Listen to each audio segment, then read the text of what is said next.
Խաղացուն սիրելի քրիստոնյա ժողովուրդ Տեր օրհնա բոլորիդ եղեք օրհնված մեր Տեր ու Փրկիչ Հիսուս Քրիստոսի անունով օրհնում եմ սրտանց բոլորիդ նայեք սիրելի Աստծո ժողովուրդ այսօր առավոտվանից այսպիսի մի հրաշալի հայտնություն միտք խոսքեր ա Տիրոջ հոգին առաջնորդում Առակաց գրքի 23-րդ գլխում 26 խոսքում ասում է Սիրտդ ինձ տուր որդեակս իմ որդեակս եւ թող աչքերիդ հաճելի լինին իմ ճանապարհները Սիրտդ ինձ տուր որդեակս Այսինքն Տերը ուզում է որ մենք մեր սիրտը Տիրոջը նվիրենք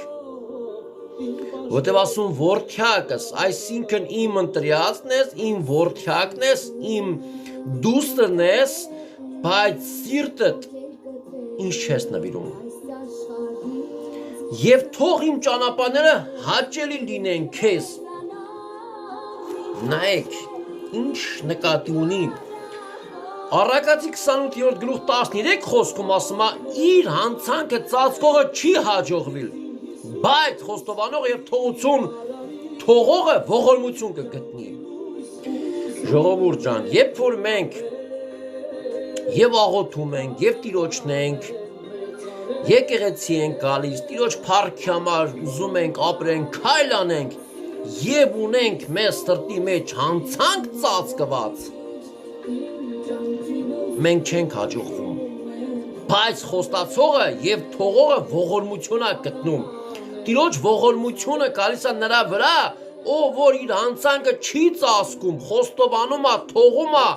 Եվ Տիրոջ ողորմությունը գալիս է նրա վրա Բայց երբ որ մենք հանցանքը ծածկում ենք դա նշանակում է որ մենք մեր սիրտը դեռ Տիրոջը չենք տվել դրա համար ասում որդեակս սիրտդ ինձ տուր Տերը ուզում է որ մենք մեր սիրտը իրան տանք ինչպես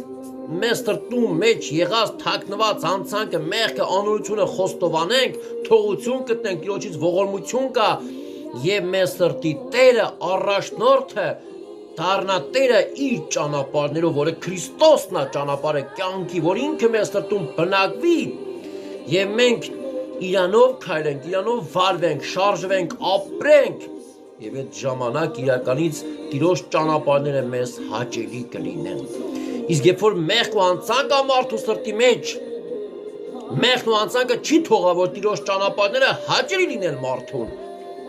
Դրա համար Տիրոջ որդեակները, Տիրոջ դուստրերը